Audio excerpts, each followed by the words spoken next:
തഖ്റുജുൽ ഫിത്നതു മിനൽ മശ്രിഖ് തഖ്റുജുൽ ഫിത്നതു മിനൽ മശ്രിഖ്. എല്ലാ ഫിത്നകളും തുടങ്ങുന്നത് അങ്ങകലെ റഷ്യയുടെ, യൂറോപ്പിന്റെ, അമേരിക്കയുടെ ഭാഗത്ത് നിന്നാണ്. അവിടെ നിന്നാണ് സകലമാന ഫിത്നയും വരിക.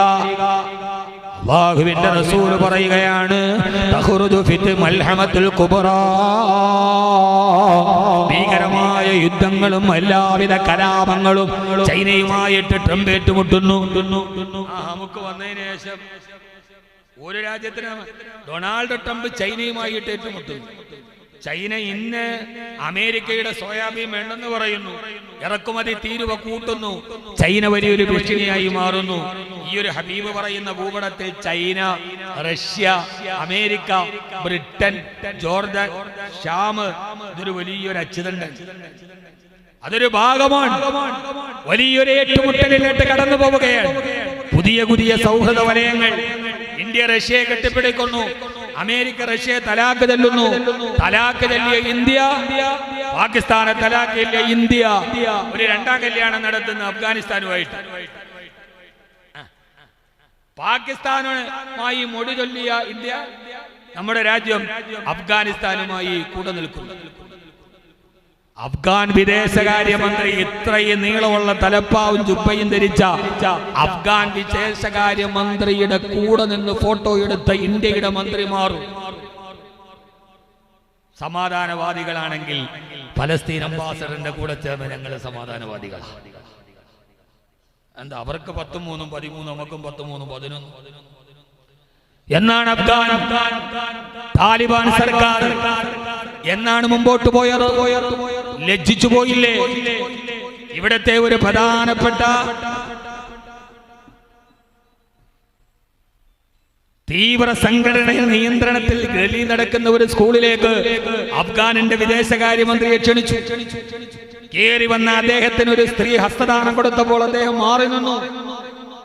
എന്നിട്ട് അയാൾ അഫ്ഗാന്റെ വിദേശകാര്യമന്ത്രി ചോദിച്ചത്, നിങ്ങളോട് ആരാ പറഞ്ഞത് ഞങ്ങൾ അഫ്ഗാനിൽ സ്ത്രീകൾക്ക് വിദ്യാഭ്യാസം കൊടുക്കുന്നില്ലെന്ന്?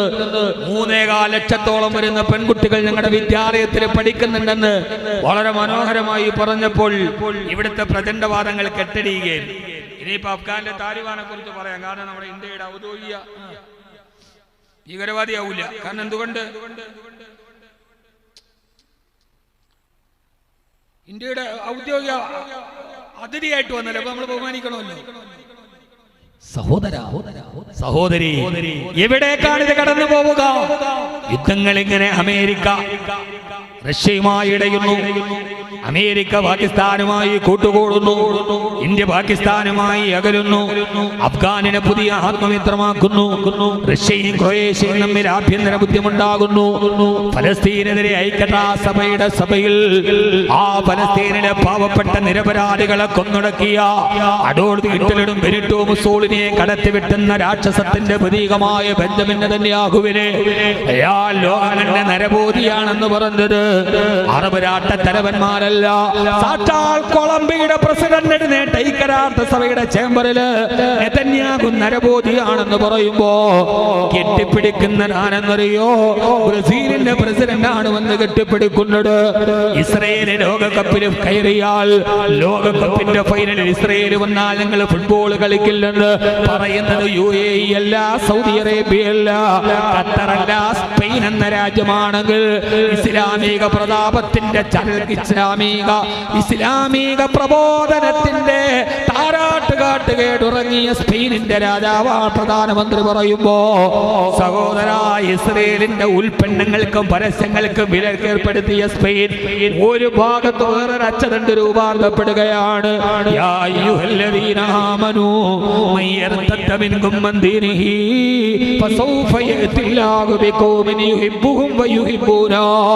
ഫലസ്തീൻ എന്ന അറബ് രാഷ്ട്രത്തോട് ഐക്യദാർഢ്യം പ്രഖ്യാപിക്കാൻ കൊളംബിയയും ബ്രസീലും സ്പെയിനും കടന്നു വരുമ്പോ, മൂന്നാമതൊരു ലോകരാഷ്ട്രത്തിന് അച്ചടി വരുമ്പോ, സഹോദരേ, എന്തിനാണ് കൊലയാളി ബെഞ്ചമിൻ നെതന്യാഹു ഡൊണാൾഡ് ട്രംപിന് സമാധാന കരാറിൽ ഒപ്പുവെച്ചത്? എന്തുകൊണ്ട്?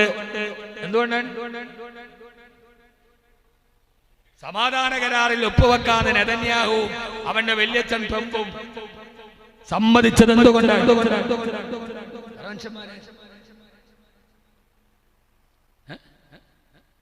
മറ്റന്നാൾ ഞായറാഴ്ച അല്ല. യൂറോപ്യൻ രാഷ്ട്രത്തിൽ മാറി വരുന്ന രാഷ്ട്രീയ സാഹചര്യത്തിന് അച്ചുതണ്ടുകൾ മനസ്സിലാക്കിയിട്ടാണ് രാഷ്ട്രീയ ഭൂപടം മാറുകയാണ്. അമേരിക്കയുടെ കയ്യിൽ നിന്ന് ഈ കാണുന്ന യൂറോപ്പിന്റെ കയ്യിൽ നിന്ന് രാഷ്ട്രീയത്തിന്റെ ഗതിവിധികൾ മാറിപ്പോകുമെന്ന് ഉറപ്പുള്ളത് കൊണ്ടാണ് പഞ്ചപുച്ഛമടക്കിയിട്ട് ഹമാസിനോട് കീഴടങ്ങലിന് തയ്യാറായത്. അല്ലെങ്കിൽ പലസ്തീനിന് വർദ്ധിച്ചു വരുന്ന പിന്തുണ എന്റെ പ്രിയപ്പെട്ട സഹോദര, അതൊരു വലിയ ഈ പലസ്തീനിന് വർദ്ധിച്ചു വരുന്ന പിന്തുണ യഥാർത്ഥത്തിൽ ഇപ്പോഴാണ് കൊളംബിയ, സ്പെയിൻ, ഇസ്രയേൽ ലോകകപ്പിന്റെ ഫൈനലിൽ വന്ന ഞങ്ങൾ കളിക്കൂലെന്നാ പറഞ്ഞത്. ഫുട്ബോളും ഒരു സാമൂഹിക കർത്തവ്യം നിർവഹിക്കുന്നുണ്ട്. നമ്മൾ ഈ ലോകത്തുള്ള എല്ലാത്തിനെയും കാടടച്ച് വെടിവെക്കാതെ ഫുട്ബോൾ കളിക്കാൻ ആരെങ്കിലും പോയാൽ നമ്മൾ അവനെതിരെ പറയും. 4 പേര് ഒരുമിച്ച് കൂടിയ പിന്നെ നമുക്ക് ഉറക്കമില്ല. ഫുട്ബോളും ഒരു സാമൂഹിക സമവാക്യം നിർവഹിക്കുന്നുണ്ട്. റയൽ മാഡ്രിഡിന്റെ കളി നടക്കുമ്പോൾ പച്ചപ്പുല്ലുകൾക്ക് തീ പിടിക്കുന്ന കാൽപന്ത് കളിയിൽ കുറുക്കന്റെ കൗശലത്തോടെ കാൽക്കുടകളുടെ കീഴിൽ കാൽപന്തുമായി കളിക്കാരുടെ ഇടയിലൂടെ ഈറ്റപ്പുലിയെപ്പോലെ പാഞ്ഞുപോയി 90 മിനിറ്റ് കഴിഞ്ഞ് ജയപരാജയങ്ങൾ നിർണയിച്ച് വിയർപ്പ് മുഴുവനും നിൽക്കുന്ന ആ ജേഴ്സിയുമായി കതച്ചു പോകുമ്പോ ഒരുമിച്ച് കൂടി 11 പേര് ഒരുമിച്ച് കൂടി നിന്ന് 7 പേര് ഒരുമിച്ച് കൂടി നിന്ന് പലസ്തീനിന് വേണ്ടി ഐക്യദാർഢ്യം പ്രഖ്യാപിക്കുമ്പോൾ ഫുട്ബോളിന്റെ മൈതാനങ്ങളിൽ കാണാൻ വന്ന കാണികളിൽ തൊലിവെളുപ്പുള്ള യൂറോപ്പിനും മദാമയും സായിപ്പുമൊക്കെ കാൽപന്ത് കളി കഴിഞ്ഞിട്ട് ഗ്യാലറികളിൽ ഗസക്ക് വേണ്ടി പ്ലക്കാർഡുകൾ എത്തുമ്പോ യഥാർത്ഥത്തിൽ ഫുട്ബോളും ഒരു സാമൂഹികമായ വലിയ കടമകൾ നിർവഹിക്കുന്നുണ്ട്. അതൊരു കടമയാണ്. ഇസ്രയേൽ നരബോധിയായ ഫലസ്തീനികളുടെ ചോര കുടിച്ചു വീർത്ത ഇസ്രയേലുമായി കളിക്കാൻ ഞങ്ങൾക്ക് ഇഷ്ടമല്ലെന്ന് പറയുന്ന സ്പെയിൻ അതൊരു സാമൂഹികമായ ഉത്തരവാദിത്തമാണ്. ഇങ്ങനെ ലോകത്ത് മുഴുവനും വലിയ വലിയ യുദ്ധങ്ങൾ ഉണ്ടാകും. 3ാം ലോകമായുധത്തിലേക്ക് ലോകരാഷ്ട്രങ്ങൾ മാറും. ഈ വലിയ യുദ്ധങ്ങൾ ഉണ്ടാകുമ്പോ അതിന്റെ തുടർച്ചയായി ഫതഹ് ഖുസ്തുന്തൂനിയ, അതോടുകൂടെ കോൺസ്റ്റാന്റിനോപ്പിൾ പിടിച്ചടക്കപ്പെടും. ഹബീബായ നബി തങ്ങൾ പറയാണ്, അല്ലാഹുവിന്റെ റസൂൽ പറയാണ്, ഇമാറത്തു ബൈത്തുൽ മുഖദ്ദസി, ബൈത്തുൽ മുഖദ്ദസിന്റെ ചുറ്റുഭാഗത്തൊരു നാഗരികത രൂപപ്പെടും. അങ്ങനെ രൂപപ്പെടുമ്പോൾ ഖറാബു യഥരിബ, അത് മദീനയുടെ തകർച്ചയാകും. ഖറാബു യഥരിബ, ആ മദീനയുടെ തകർച്ച കഥറത്തുൽ മലാഹിമി, വലിയ യുദ്ധങ്ങളിലോട്ട് കടന്നു പോകും. കഥറത്തുൽ മലാഹിമി, വലിയ വലിയ യുദ്ധങ്ങൾ പൊട്ടി പുറപ്പെടുമ്പോ ആ യുദ്ധത്തിന്റെ ഇടയിൽ ഫതഹ് ഖുസ്തുന്തൂനിയ, അതിന്റെ ഉള്ളിൽ കോൺസ്റ്റാന്റിനോപ്പിൾ എന്ന ആ കാലഘട്ടത്തിലെ ഏറ്റവും വലിയ നഗരത്തെ പിടിച്ചടക്കപ്പെടും. ഫതഹ് ഖുസ്തുന്തൂനിയ, കോൺസ്റ്റാന്റിനോപ്പിൾ മുസ്ലിം സമൂഹം പിടിച്ചടക്കിയാൽ അതിനു പുറകെ ഖുറൂദ് മസീഹ് ദജ്ജാൽ, അതിനു പുറകെയാണ് ദജ്ജാൽ പുറപ്പെടുന്നതെന്ന് നബി മുഹമ്മദ് മുസ്തഫ. സഹോദര, ലോകാവസാനത്തിന്റെ തുടക്കം ബൈത്തുൽ മുഖദ്ദസിന്റെ ഓരത്ത് നിന്നാണ്. ആ ഖുദ്സിന്റെ മോചനമാണ് നടക്കാൻ പോകുന്നത്. അത് തുടങ്ങുന്നത് ഖുദ്സിന്റെ പരിസരത്ത് നിന്നാണ്. അവിടെ നിന്ന് നേരെ പോകുന്നത് കലാപങ്ങളിലേക്ക്, യുദ്ധങ്ങളിലേക്ക്. അപാനായ ബഹുമാനപ്പെട്ട ഇമാം മഹ്ദി അലൈഹിസ്സലാത്തു വസ്സലാം, ആ സമയത്താണ് കോൺസ്റ്റാന്റിനോപ്പിൾ പിടിച്ചടക്കാൻ ഇമാം മഹ്ദി വരുന്നത്. അല്ലാഹു നമുക്ക് ഇമാം മഹ്ദിയെ കാണാൻ, ആ ഇമാം മഹ്ദിയുടെ പതാകയുടെ പുറകിൽ നിൽക്കാൻ അല്ലാഹു നമുക്ക് തൗഫീഖ് നൽകി അനുഗ്രഹിക്കട്ടെ. ആമീൻ യാ റബ്ബൽ ആലമീൻ. ഇമാം മഹ്ദി വരും. ഇമാം മഹ്ദി അലൈഹിസ്സലാത്തു വസ്സലാമിന്റെ നേതൃത്വത്തിൽ കോൺസ്റ്റാന്റിനോപ്പിൾ പിടിച്ചടക്കപ്പെടും.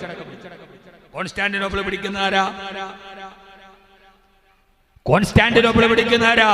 ഇമാം മഹ്ദിയുടെ നേതൃത്വത്തിൽ മുസ്ലിം ലോകത്തിന് മുഴുവനും നീതി നിഷേധിക്കപ്പെടുമ്പോ എപ്പോഴാ ഇമാം മഹ്ദി വരിക? ഞാനത് മുമ്പ് ലോകാവസാനത്തിൽ പറഞ്ഞിട്ടുണ്ട്. നമുക്ക് പെട്ടെന്ന് പറഞ്ഞങ്ങ് പിരിയാം. പെട്ടെന്ന് പറഞ്ഞോട്ടെ, പെട്ടെന്ന് പറഞ്ഞു പോട്ടെ.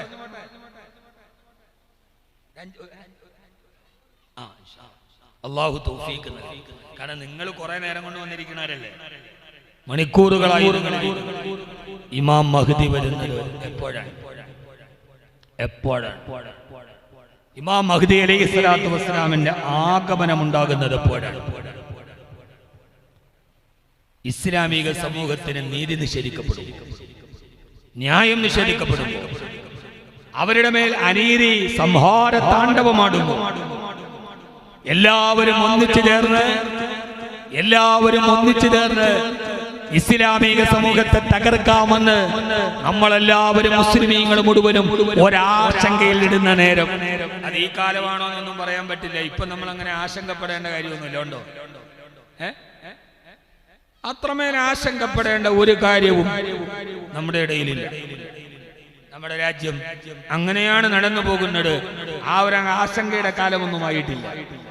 കാരണം അനീതികൾ നടമാടുമ്പോൾ, ആവശ്യങ്ങൾ നിരാകരിക്കപ്പെടുമ്പോൾ, മുസ്ലിം സമൂഹത്തെ കൊന്നൊടുക്കുമ്പോൾ, അവരുടെ ശിരസറ്റ കബന്ധങ്ങൾ കുമിഞ്ഞുകൂടുമ്പോൾ, പലസ്തീനിലെ പാവപ്പെട്ട കുഞ്ഞുങ്ങളുടെ കരച്ചിലുകൾ നമ്മുടെ ഹൃദയത്തെ വല്ലാതെ വേദനപ്പെടുത്തുമ്പോൾ, ആ പാവങ്ങളുടെ പട്ടിണിയുള്ള എല്ലാ സമാധാന കരാറും ഒപ്പുവെച്ചിട്ടതിന് ശേഷം പാലായനം ചെയ്യുന്ന പലസ്തീനികൾ തങ്ങളുടെ തകർന്നടിഞ്ഞ നാടിലേക്ക് തിരിച്ചു വരുമ്പോ, തകർന്നടിഞ്ഞു പോയ കെട്ടിടത്തിന്റെ അവശിഷ്ടങ്ങളുടെ ഇടയിൽ നിന്നൊരു പെൺകുട്ടി ഇങ്ങനെ നടന്നു വരുമ്പോ സന്നദ്ധ പ്രവർത്തകർ ചോദിക്കുന്നുണ്ട്, മോളെ നിനക്ക് എന്താണ് ആവശ്യമുള്ളത്? തകർന്നു പോയ തന്റെ വീടിന്റെ അവശിഷ്ടങ്ങളുടെ ഇടയിൽ നിന്ന് പലസ്തീനിലെ പാവപ്പെട്ട പൊന്നുമോള് പറഞ്ഞത്, എനിക്കിപ്പോൾ ഏറ്റവും ആവശ്യം എനിക്ക് വിശപ്പടക്കാൻ ഭക്ഷണം തരുവോ? വിശന്നിട്ട് വയ്യെന്ന് പറഞ്ഞു പലസ്തീനിലെ പൊന്നുമോള് കരയുമ്പോ അല്ലാഹു ചോദിക്കുകയാണ്, വമാലക്കും ലാ തുഖാതിലൂന ഫീ സബീലില്ലാഹ് വൽമുസ്തലഅഫീന മിനർ റിജാലി വന്നിസാഇ വൽവിൽദാൻ അല്ലദീന യഖൂലൂന റബ്ബനാ അഖ്രിജ്നാ മിൻ ഹാദിഹിൽ ഖറിയത്തിൽ ളാലിമി അഹ്ലുഹാ വജഅൽ ലനാ മിൻ ലദുൻക വലിയാ വജഅൽ ലനാ മിൻ ലദുൻക നസീറാ. അങ്ങനെ വമാലക്കും നിങ്ങൾക്ക് എന്തു പറ്റിപ്പോയി? ലാ തുഖാതിലൂന ഫീ സബീലില്ലാഹ്, അല്ലാഹുവിന്റെ മാർഗ്ഗത്തിൽ നിങ്ങൾ പോരാടാതെ നിങ്ങളുടെ പാവപ്പെട്ട ജനതയോട് ഐക്യദാർഢ്യം പ്രഖ്യാപിക്കാത്തതെന്താ? വൽ മുസ്തലഅഫീന മിനർ റിജാലി വന്നിസാഇ വൽവിൽദാൻ, അങ്ങനെ ദാവി നിൽക്കുന്ന പാവപ്പെട്ട പലസ്തീനിലെ കുഞ്ഞുങ്ങളില്ലേ, തകർന്നു പോയ കെട്ടിടത്തിന്റെ അവശിഷ്ടങ്ങൾ ഒരു ഉണക്കുറൊട്ടിക്കു വേണ്ടി വിശപ്പടക്കാൻ ഒരു നേരത്തെ ഭക്ഷണത്തിന് വേണ്ടി കൈനീട്ടുന്ന പലസ്തീനിലെ പെൺകുഞ്ഞുങ്ങള്, മരിച്ചുപോയ മക്കളെ കബറടക്കിയിട്ട് പൊട്ടിക്കരയുന്ന പലസ്തീനിലെ ഉമ്മമാര്, ബുൾഡോസറുകളെ ശരീരത്തിലൂടെ കയറിയിറങ്ങിയിട്ട് തകർന്നു പോയ കാലുമായി കിടക്കുന്ന വൃദ്ധന്മാർ, അവരൊക്കെ കിടന്ന് നിലവിളിക്കുന്നില്ലേ, അല്ലാഹുവേ പടച്ചവനെ വജഅൽ ലനാ മിൻ ലദുൻക വലിയാ, ഞങ്ങൾക്കൊരു മോചകനെ തരുമോ? വജഅൽ ലനാ മിൻ ലദുൻക നസീറാ, ഞങ്ങൾക്കൊരു സഹായിയെ തരുമോ എന്ന് നാടിന്റെ നാനാഭാഗത്ത് ആശയും അവലംബവും വെച്ച പാവപ്പെട്ട മുസ്ലിമീങ്ങളെ നിലവിളിക്കുമ്പോ ആ സമയത്തൊരു വിശുദ്ധമായ റമളാൻ വരുമത്രേ. ഹബീബായ നബി സല്ലല്ലാഹു അലൈഹി വസല്ലമ പറഞ്ഞു തരികയാ, ആ സമയത്തൊരു റമളാൻ വരുമ്പോ ഇന്നലിൽ മഹ്ദി ആയത്തൈനി, ഇമാം മഹ്ദി വരുന്നതിന് മുമ്പ് രണ്ട് അടയാളങ്ങൾ ലോകത്ത് പ്രത്യക്ഷപ്പെടും. ഇദാ കാന ലൈലത്തുൽ അവ്വലു ലൈലത്തിൻ മിൻ റമളാൻ,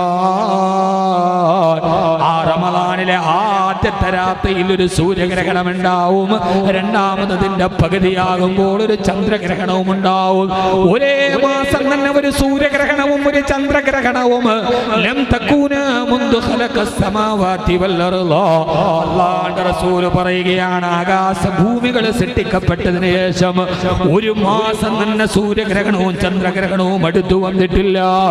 എന്നിട്ട് അല്ലാഹുവിന്റെ റസൂൽ പറയാ, റമളാനിൽ ഫീ ലൈലത്തിൽ ജുമുഅ, ഒരു വെള്ളിയാഴ്ച രാത്രിയിൽ ഇദാ കാന സ്വൈഹാ, ആ വെള്ളിയാഴ്ച രാത്രിയിൽ മുസ്ലിം ലോകം വലിയൊരു ശബ്ദം കേട്ടും തകൂന ഹിദ, ഒരു വലിയ മണിമുഴക്കം. എല്ലാവരും അന്നത്തെ രാത്രി ഒരു വെള്ളിയാഴ്ച രാത്രിയിൽ കിടന്നിറങ്ങുമ്പോൾ എല്ലാവരെയും പേടിപ്പെടുത്തുന്ന ഒരു അട്ടഹാസം, ഒരു മുഴക്കമുണ്ടാകുമത്രേ. ഹബീബായ നബി തങ്ങൾ പറയാ, ആ അട്ടഹാസം കേൾക്കുമ്പോ തൂഖിലുന്ന ഇമാ, ഉറങ്ങുന്നവരെല്ലാം പരിഭ്രാന്തിയോടെ ചാടിയെടുന്നേക്കും. വതുഖറദുൽ അവാതികു മിൻ ഹുദൂരിഹിന്ന, കിടപ്പറയിൽ കിടക്കുന്ന സ്ത്രീകൾ പോലും പേടിച്ചരണ്ടെഴുന്നേറ്റ് ഓടിപ്പോകുന്ന ഒരു വല്ലാത്ത അട്ടഹാസം കേൾക്കുമ്പോ ഹബീബായ നബി സല്ലല്ലാഹു അലൈഹി വസല്ലം പറഞ്ഞു, ആ കാട്ടഹാസം നിങ്ങൾ കേട്ട് കഴിഞ്ഞാൽ രാവിലെ നിങ്ങൾ സുബഹി നമസ്കാരം കഴിഞ്ഞാൽ ഫദ്ഖുലൂ മിൻ ബുയൂത്തിക്കും നിങ്ങളുടെ വീടിന്റെ ഉള്ളിൽ കയറണേ, വഅല്ലിഖൂ അബ്വാബക്കും നിങ്ങളുടെ വാതിലുകളെല്ലാം കുറ്റിയിടണേ, വശുദ്ധൂ ഖുവാഖുവാകും അതിന്റെ എല്ലാ സുഷിരങ്ങളും നിങ്ങൾ അടച്ചു വെക്കണേ. എന്നിട്ട് നിങ്ങളെല്ലാവരും നിങ്ങളുടെ പുതപ്പുകളെടുത്ത് നിങ്ങളുടെ മുകളിലോട്ട് ഇട്ട് അതിന്റെ ഉള്ളിൽ നിങ്ങൾ കിടന്ന് ആ വല്ലാത്ത ശബ്ദം ഇങ്ങനെ അടുത്തെടുത്തു വരുമ്പോ ഫഖറൂലില്ലാഹി സാജിദാ, അതൊരു വെള്ളിയാഴ്ച ദിവസമാണ്. നിങ്ങളെല്ലാവരും പടച്ചവന്റെ മുമ്പിൽ സുജൂദിൽ വീഴണേ. സുബ്ഹാനൽ മലിക്കുൽ ഖുദ്ദൂസ്, സുബ്ഹാനൽ മലിക്കുൽ ഖുദ്ദൂസ്, സുബ്ഹാനൽ മലിക്കുൽ ഖുദ്ദൂസ്. നിങ്ങൾ ഈ ദിക്ർ പറഞ്ഞുകൊണ്ട് സുജൂദിൽ വീണ് പടച്ചവനോട് കേണരുളോളൂ. ആ രണ്ട് ചന്ദ്രഗ്രഹണവും സൂര്യഗ്രഹണവും ഈ ഭയാനകരമായ ശബ്ദവും വരുമ്പോ ആ വരുന്ന അട്ടഹാസം വരുന്ന റമളാനിലൊരു പ്രത്യേകതയുണ്ട്. 1400 വർഷം മുമ്പ് അല്ലാഹുവിന്റെ റസൂല് പറയാ, ആ മാസത്തിൽ ധാരാളം ഭൂകമ്പങ്ങൾ ഉണ്ടാകും, ധാരാളം ജലപ്രളയങ്ങൾ ഉണ്ടാകും. അല്ലാഹു നമ്മളെ കാത്തിരക്ഷിക്കുമാറാകട്ടെ. ഈ വിനീതന്റെ ജില്ല ഇടുക്കി ജില്ലയാ.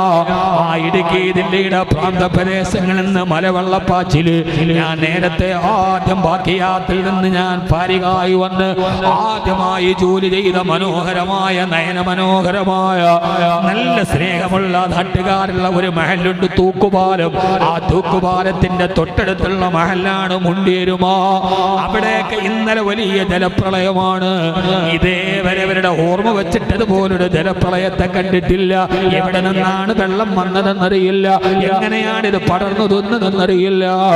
സഹോദരങ്ങളെ, സാധ്യതയില്ലാത്ത മലമ്പ്രദേശങ്ങളിൽ പോലും മലവെള്ളപ്പാച്ചിലാഞ്ഞു വരുമ്പോ, പ്രകൃതി വല്ലാതെ സംഹാര താണ്ഡവമാടുമ്പോ, കാലത്തിന്റെ ഘടനകൾ മാറിപ്പോകുമ്പോ, ഇന്നലെ തിമിർത്തു പെയ്യുന്ന മഴ, ഇന്ന് ശാന്തമായ നീലാകാശം, കാലഗണനകളും കാലാന്തര ഭേദങ്ങളും കണക്ക് കൂട്ടലുകൾ അപ്പുറത്തേക്ക് കാലന്റെ വിളിയടയാളം പോലെ കാലത്തിന്റെ കൈവിരുതുകളിലൂടെ കടന്നു വരുന്ന ഈ കലികാലത്തില് സഹോദരാ സഹോദരി, ആ വലിയ അട്ടഹാസം നടക്കുന്ന റമളാൻ കത്റത്തുസ്സലാസിലി, ഇന്ന് ധാരാളം ഭൂകമ്പങ്ങൾ നമ്മൾ കേൾക്കും. ഇന്നലെ ഒമാനിന്റെ അതിർത്തി പ്രദേശത്തൊരു മലവെള്ളപ്പാച്ചിൽ വന്നിട്ടൊടുങ്ങിപ്പോയ വാഹനങ്ങൾ എത്ര. ജസീറത്തുൽ അറബില്, കേരളത്തിന്റെ ബിലാദുൽ അർദില് ഭൂപ്രദേശങ്ങളുടെ വ്യത്യസ്തങ്ങളില്ലാതെ മലവെള്ളപ്പാച്ചിൽ പാഞ്ഞു വരുമ്പോ ഓരോ വർഷങ്ങളിലും മലയാളിയുടെ കണ്ണീരുണങ്ങുന്നതിന് മുമ്പേ ചൂരൽമല, മേപ്പാടി, ഇങ്ങനെ ദുരന്തത്തിന്റെ കണ്ണുനീർ പെയ്ത്തുകൾ കടന്നു വരുന്ന കാലത്ത് ഹബീബായ നബി തങ്ങൾ പറയാ, റമളാൻ കത്റത്തുസ്സലാസിലി, അന്ന് ധാരാളം ഭൂകമ്പങ്ങൾ ഉണ്ടാകും, മാനവംശം മരിച്ചു വീഴുന്ന ഒരു രാത്രി. ആ റമളാൻ കഴിഞ്ഞ് പിന്നെ ദുൽഖഅദയായി. ആ ദുൽഖഅദയിൽ ലോകത്തുള്ള മുഴുവൻ കബീലകളും കുടുംബക്കാരും ഹജ്ജിനു വേണ്ടി മക്കയിലെത്തുമ്പോ അല്ലാഹുവിന്റെ റസൂല് പറയാ, ആ ഹജ്ജില് അന്നത്തെ ദിവസം മിനയിൽ ആളുകൾ ലക്ഷോപലക്ഷം ജനങ്ങൾ ശുഭ്രവസ്ത്രധാരികളായി ഇഹ്റാമിന്റെ വസ്ത്രവും ധരിച്ച് മിനാ മരുഭൂമിയിൽ ഇങ്ങനെ അടുങ്ങിക്കിടക്കുന്ന അന്നത്തെ ദുൽഖഅദയിൽ ഇമാം മഹ്ദി വരുന്നതിന് തൊട്ടു മുമ്പുള്ള ദുൽഖഅദ മാസത്തില് മിനയിലെ ഹാജിമാര് കൊള്ളയടിക്കപ്പെടും. അന്ന് ഹാജിമാര് കൊള്ളയടിക്കപ്പെടും. ആ കൊള്ളയുടെ പുറകെ വകതറത്തുൽ ഖത്ലാ, അന്ന് ഹജ്ജിനു വേണ്ടി ഒരുമിച്ച് കൂടുന്ന പവിത്രമായ മിനയിൽ വലിയൊരു കലാപം പൊട്ടി പുറപ്പെടും. ഹാജിമാർ പരസ്പരം കുത്തുകളേറ്റ് കഴുത്തുകൾ അറുക്കപ്പെട്ട് ശിരസറ്റ കബന്ധങ്ങൾ മിനയുടെ മണ്ണിൽ ഒരുമിച്ച് കൂടും. ഇത് നിങ്ങൾ കേട്ടുകൊള്ളുക. എവിടെയാണിത് നടക്കുക? ഒരു പുല്ല് പോലും പറിക്കാൻ പാടില്ലെന്ന് നിഷിദ്ധമായ ഹറം ഹറമിന്റെ പരിധിയിൽ, മിനയുടെ പരിധിയിൽ അന്നും ഹാജിമാര് കൊല ചെയ്യപ്പെടും.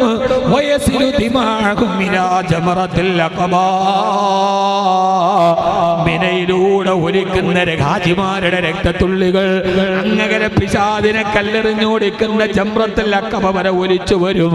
അല്ലാഹുവിന്റെ റസൂല് പറയാ, ഹബീബായ നബി സല്ലല്ലാഹു അലൈഹി വസല്ലം പറയാ, ആ സമയത്തതാ അവിടെ ഇങ്ങനെ രക്തപങ്കിലമായി മിനയിലും ജംറത്തുൽ അഖബയിലും സന്തോഷത്തിന്റെ സമാധാനത്തിന്റെ ഭൂവനത്തിൽ ആ സമയത്ത് ഇങ്ങനെ ലോകത്ത് ഈ വാർത്ത പരക്കുമ്പോ മിനയിൽ പോലും രക്തമൊലിച്ചു വീണെന്നുള്ള വാർത്ത കേട്ട് ആഗോള മുസ്ലിമീങ്ങളെ നെഞ്ചത്ത് കൈവച്ച് അല്ലാഹുവേ എന്നാണ് ഇതിനെ ഒരു അവസാനമെന്ന് ചോദിക്കുമ്പോ ആ സമയത്താണ് 1500 വർഷങ്ങൾക്ക് മുമ്പ് ആധുനിക ലോകത്തിന്റെ പൂരണമില്ലാത്ത സമസ്യകൾക്ക് തന്റെ നാവ് കൊണ്ട് പരിഹാരം പറഞ്ഞു കൊടുത്ത ആമിനയുടെ മുത്തേ നബി മുഹമ്മദ് മുസ്തഫ സല്ലല്ലാഹു അലൈഹി വസല്ലം പറയാ, മിനയിൽ പോലും രക്തം തളം കെട്ടി നിന്നിട്ട് ആളുകൾ ഇങ്ങനെ മുസ്ലിം സമൂഹം പൊട്ടിക്കരയുമ്പോ ആ കണ്ണീരിന് വിളിക്കുത്തരം നൽകിയ ഖുറുജു റജുലും മിൻ അഹ്ലിൽ മദീന, മദീനക്കാരിൽ നിന്ന്, മദീനയിൽ നിന്ന് മിൻ അഹ്ലി ബൈത്തി, എന്റെ അഹ്ലി ബൈത്തിൽ നിന്ന്, എന്റെ കുടുംബത്തിൽ നിന്ന് മുസ്ലിം ഉമ്മത്തിന്റെ മോചനത്തിനായി ഇമാമുനാ മഹ്ദി അലൈഹിസ്സലാത്തു വസ്സലാം മദീനയിൽ നിന്നല്ലേ ഉമ്മത്തിന്റെ മോചനം വരേണ്ടത്? മദീനയിൽ നിന്നല്ലേ ഈ ഉമ്മത്തേത് സമയത്ത് പിടച്ചു പോയാലും അതിന്റെ മോചനത്തിന്റെ തൃക്കരങ്ങൾ വരുന്നത് മദീന, മദീന, മദീന. പച്ചക്കുബ്ബയുടെ താഴെ അറക്കപ്പറയിൽ കിടക്കുന്ന രാജകുമാരന്റെ ആ സുന്ദരമായ റൗളയുടെ മുകളില് ഒരു പച്ചത്തുണിയുടെ താഴെ സ്വർണത്തിന്റെ ലിപിയിൽ ഇപ്പോഴും എഴുതി വെച്ചിട്ടുണ്ട്, ഇന്നത്തീനല യരിസു ഇലൽ മദീന കമാ തരിസുൽ ഹയ്യത്തു ഇലാ ഹുജ്രിഹാ. ഇന്ന് നിങ്ങൾ പോകണേ, റൗളയിൽ പോകണേ, മുത്തിനെ കാണണേ, സലാം പറയണേ.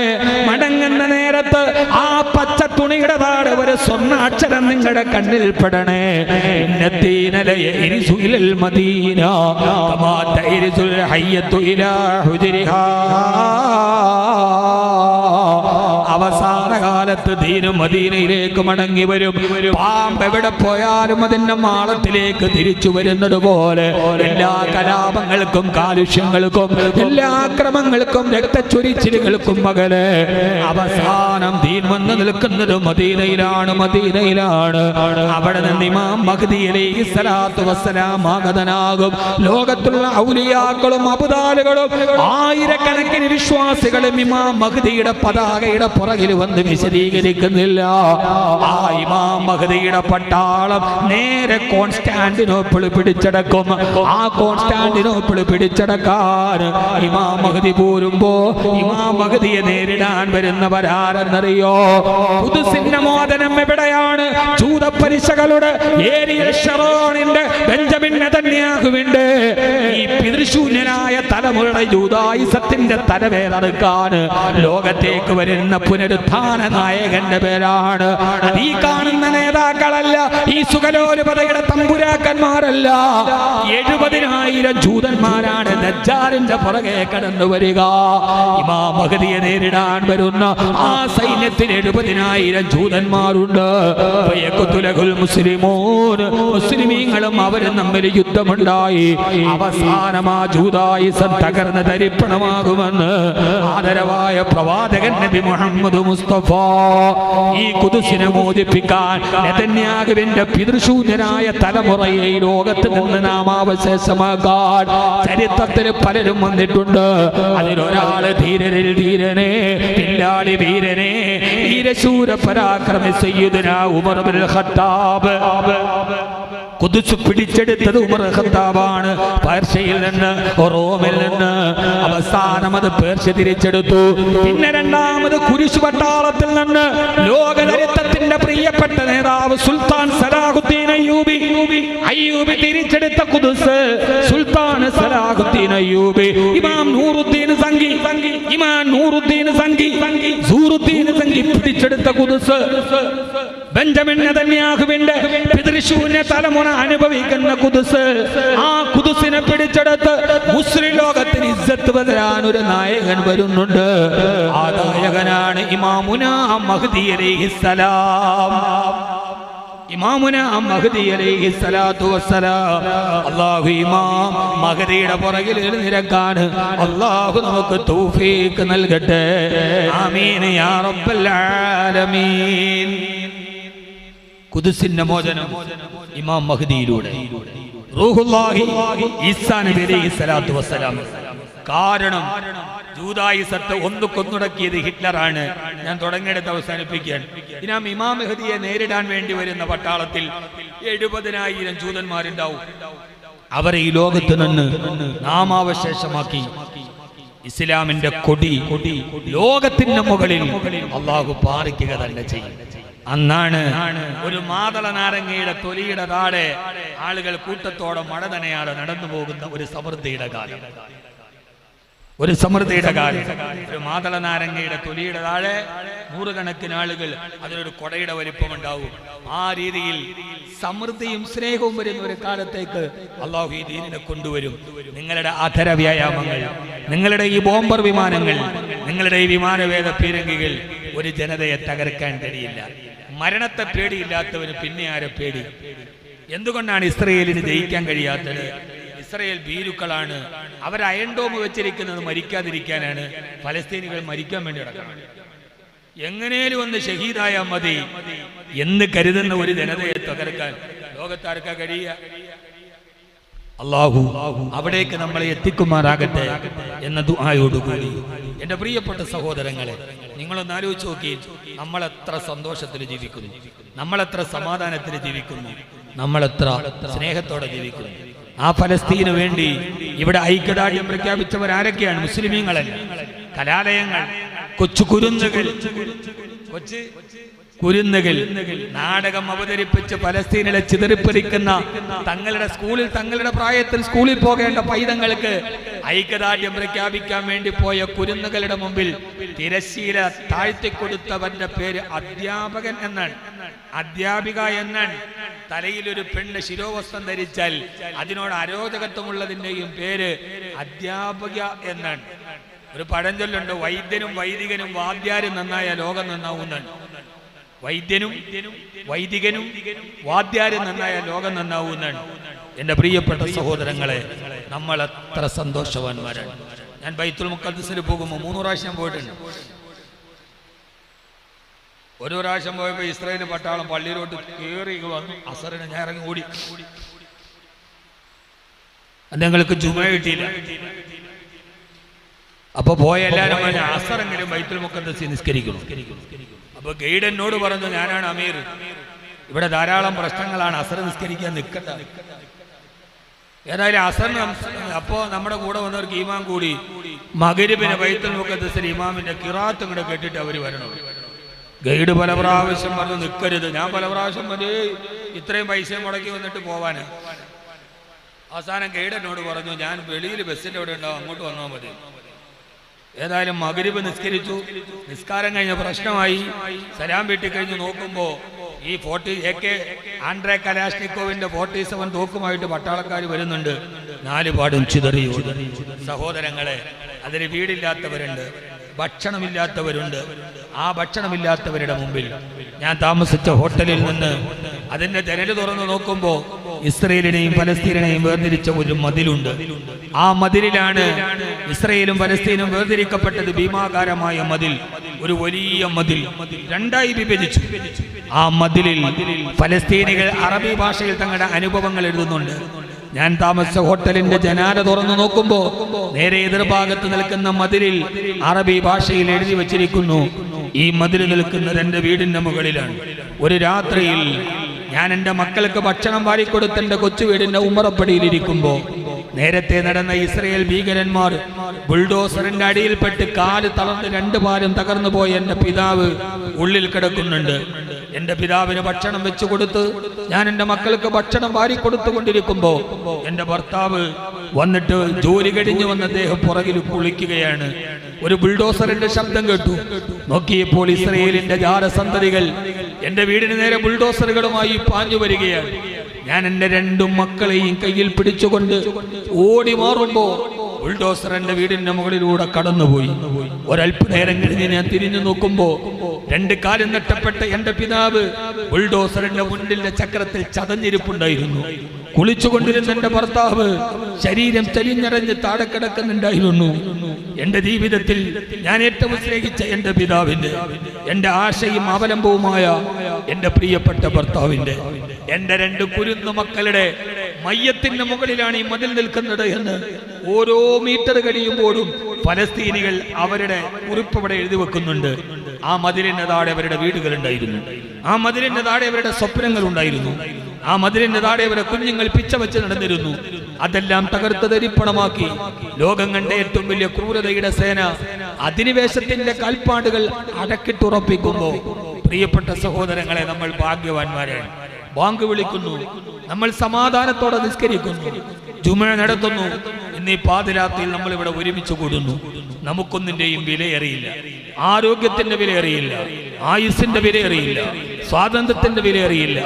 നമ്മളിങ്ങനെ ചിരിച്ചും കളിച്ചും മതിച്ചും രസിച്ചും ഹരിച്ചും അഹങ്കരിച്ചും കൊതിച്ചും നമ്മളിങ്ങനെ നടക്കുകയാണ് ദുനിയാവിന്റെ ആഡംബരത്തിലൂടെ. അവസാനിക്കുന്ന സഹോദരങ്ങളെ ഈ ജീവിതം. മിനിങ്ങാന്നൊരു വാർത്ത കേട്ടു. ഗൾഫിൽ വന്ന കുടുംബത്തെ എയർപോർട്ടിൽ ഫ്ലൈറ്റിൽ കയറ്റി വിട്ടിട്ട് തിരിച്ചുപോയ വീട്ടുകാരൻ ഭർത്താവ് ഹൃദയാഘാതം വന്ന് മരിച്ചു. ഹൃദയാഘാതം വന്ന് മരിച്ചു. സ്വപ്നങ്ങളെല്ലാം തകർന്നു പോകുന്ന ജീവിതം. എന്റെ പ്രിയപ്പെട്ട സഹോദരങ്ങളെ, ജീവിതം ഇങ്ങനെയാണ്. ഇന്നലെ എന്റെ മഹലിൽ ഒരു മരണം നടന്നു. ഞാൻ സ്വാഭാവികമായും ഇന്നലെ മലപ്പുറം ജില്ലയിലാണ്. എനിക്ക് സ്വാഭാവികമായി എത്തണമെന്ന ആഗ്രഹമുള്ള ഒരു മരണമാണ്. പക്ഷെ ഇന്ന് ഞാൻ ഇവിടെ വന്നില്ലെങ്കിൽ എന്റെ മയ്യത്ത് വരാൻ എനിക്ക് ആഗ്രഹമുണ്ടായിരുന്നു പോകണമെന്ന്. അവരുടെ സമ്പന്നനായതുകൊണ്ടല്ല, അവരുടെ കോടീശ്വരനായതുകൊണ്ടല്ല. ഒരു പാവപ്പെട്ട എന്റെ മഹലിലെ ഏറ്റവും പാവപ്പെട്ട ഒരു ചെറുപ്പക്കാരൻ അബ്ദുൽ കരീം, പാവമാണ്. ഒരു ഓട്ടോറിക്ഷ ഓടി ജീവിക്കുന്നവൻ, സ്വന്തമായി ഒരു കിടപ്പാടമില്ല, ഭാര്യയും 3 പിഞ്ചുമക്കളും. ഞാൻ നിങ്ങളോട് മനസ്സ് തുറന്നു പറയാണ്, കഴിയുമെങ്കിൽ നിങ്ങൾക്ക് ചെയ്യാൻ കഴിയുമെങ്കിൽ ചെയ്യും. സഹോദരങ്ങളെ, എന്റെ മഹലിലാണ്, ഞാൻ ആ മഹലിന്റെ പ്രസിഡന്റ് കൂടിയാണ്. അവന് വേണ്ടി വീടില്ല, ആ വീട് വെച്ച് കൊടുക്കാൻ അവന് വേണ്ടി അവന്റെ ഹാർട്ടിന് ഹോളുണ്ട്, ഓപ്പറേഷൻ ചെയ്യാൻ കഴിയില്ല. ഓപ്പറേഷൻ ചെയ്യണമെങ്കിൽ അവന്റെ ശരീരത്തിന് അതിനുള്ള ഒരു അവസരം ഉണ്ടാകണം. ഡോക്ടർമാരത് ഓപ്പറേഷൻ ചെയ്യാൻ നോക്കിയാൽ വേറെ പല പ്രശ്നങ്ങൾ, BP കൂടുന്നു, ഷുഗർ കൂടുന്നു, നാനാവിധ അസുഖങ്ങൾ. കഴിഞ്ഞ വർഷം ഞങ്ങൾ ഓപ്പറേഷൻ ചെയ്യാൻ എല്ലാവരും കൂടി ശ്രമിച്ചു, നടന്നില്ല. ഈ വർഷം അവൻ ഓപ്പറേഷന് സമയമായി ഡോക്ടർ വന്ന് ഓപ്പറേഷൻ നടത്തിയില്ലെങ്കിൽ ജീവൻ അപകടത്തിലാണ്. അവന്റെ ജീവിതത്തിലെ വലിയൊരാഗ്രഹം ഒരു വീട് വെക്കണമെന്നുള്ളതാണ്. ഞങ്ങളുടെ നാട്ടിലെ മഹലിലെ സുമനസ്സുകളായ കുറെ ആളുകൾ അതിനുവേണ്ടി ഒരുമിച്ച് കൂടി അവനൊരു വീട് വെക്കാൻ തീരുമാനിച്ചു. ആ വീടിന് വേണ്ടി ഞങ്ങളുടെ മഹലിന്റെ ഉള്ളിൽ ആ സുഹൃതമായ ആ ചെറുപ്പക്കാരെല്ലാവരും നടന്ന് അവർ സമ്പത്ത് സ്വരൂപിച്ചു. ആ ആവശ്യവുമായി ഞാൻ ഹംദാൻ ഫൗണ്ടേഷനിൽ ഇരിക്കുമ്പോ അവരെന്നെയും വന്ന് കണ്ടു. ഞാനും അവൻ എന്നെ കൊണ്ട് കഴിയുന്ന രീതിയിൽ സഹകരിച്ചു. എപ്പോഴും ആ ചെറുപ്പക്കാരൻ എന്ത് വിഷയമുണ്ടായാലും എന്റെ വീട്ടിൽ വരും, എന്റെ അടുക്കൽ വരും. ഉസ്താദേ, പ്രയാസമാണ്, ദുഃഖമാണ്, കഴിയുന്നത് പോലെ അതിന് പരിഹാരം കാണും. അവസാനം 2 ആഴ്ചകൾക്ക് മുമ്പ് 3 ആഴ്ചകൾക്ക് മുമ്പ് ഞങ്ങളുടെ വാർഡിലെ മെമ്പർ എന്നെ വിളിച്ചു. ഞാനെന്ന് ദുബൈയിലാണ്. എന്നോട് പറഞ്ഞു, ഉസ്താദേ, കരീമിന് ഇപ്പോൾ ശാരീരിക നിലയെല്ലാം ഓക്കെയാണ്, ഇപ്പോൾ വേണമെങ്കിൽ ഓപ്പറേഷൻ നടത്താം, പക്ഷേ ഏത് സമയത്ത് ഇത് മാറുമെന്ന് പറയാൻ പറ്റില്ല, അതിന്റെ ഉള്ളിൽ ഓപ്പറേഷൻ നടത്തണം. ഞാനന്ന് UAE-ലാണ്. ഞാൻ അവരോട് പറഞ്ഞു, ഞാൻ UAE-ലാണ്, ഞാൻ തിരിച്ചു വന്നിട്ട് അതിനുള്ള സൗകര്യം ഞാൻ ജമാഅത്ത് കമ്മിറ്റിയെ ബന്ധപ്പെട്ടു. ഞങ്ങളുടെ നാട്ടിലെ സുമനസ്സുകളായ ആളുകളെല്ലാവരും കൂടി പെട്ടെന്ന് പൈസ പിരിച്ചു. കഴിഞ്ഞ വെള്ളിയാഴ്ച, കഴിഞ്ഞതിന് മുമ്പിലത്തെ വെള്ളിയാഴ്ച ജുമയ്ക്ക് ഞാൻ എഴുന്നേറ്റ് ഞങ്ങളുടെ മഹലിൽ ജുമയ്ക്ക് വന്നവരോട് ആ കാര്യം പറഞ്ഞു. അവരെല്ലാവരും അവരവരെ കൊണ്ട് കഴിയുന്ന പൈസയെല്ലാം വിട്ടു. അവസാനം ലക്ഷക്കണക്കിന് രൂപ സമാഹരിച്ച് ആ ചെറുപ്പക്കാരന്റെ ഓപ്പറേഷന് വേണ്ടി തയ്യാറായി. അതേ സമയത്ത് അവൻ ഓപ്പറേഷൻ കഴിഞ്ഞു വരുമ്പോ അവരൊരു പുതിയ വീട് വെച്ചു കൊടുക്കണമെന്ന ആഗ്രഹത്തോടെ മഹല്ലിലെ മറ്റാളുകൾ വീടിന്റെ പണിയും തുടങ്ങി. ആ വീടിന്റെ പണി എത്രയും പെട്ടെന്ന് പൂർത്തീകരിക്കണം. ഒരേ സമയത്ത് ഓപ്പറേഷൻ. അവനെ തിരിച്ച് സ്വന്തമായ ഒരു വീട്ടിലോട്ട് കടത്തണം.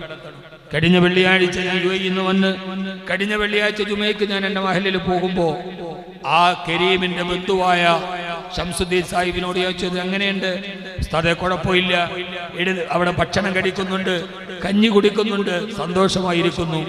അൽഹംദുലില്ലാഹ്, എത്രയും പെട്ടെന്ന് വീട് പൂർത്തിയാക്കി അവനെ ഇങ്ങോട്ട് കൊണ്ടുവരണം എന്ന് പറഞ്ഞ് ഞാൻ പിറ്റേ ദിവസം രാവിലെ ട്രെയിനിൽ ഇന്നലെ രാവിലെ എൻ്റെ ഫോണിലേക്ക് മെസ്സേജ് വന്നു, ഓപ്പറേഷൻ കഴിഞ്ഞ് സന്തോഷത്തോടെ ഇരുന്ന അബ്ദുൽ കരീം മരണപ്പെട്ടു. അവൻ പോയി. യഥാർത്ഥത്തിൽ ആ മെസ്സേജ് വായിച്ചിട്ട് കുറേ നേരം ഞാനിങ്ങനെ ആലോചിച്ചിരുന്നു, എനിക്ക് ആ മയ്യത്ത് നിസ്കാരത്തിൽ പങ്കെടുക്കണമെന്നൊരാഗ്രഹം. കാരണം അവൻ എന്ത് സങ്കടം ഉണ്ടായാലും എന്ത് പ്രയാസം ഉണ്ടായാലും എത്രയോ വർഷങ്ങളായി അവൻ എൻ്റെ വീടിന് മുമ്പ് വരും, ഇല്ലെങ്കിൽ എന്നോട് വന്ന് പറയും.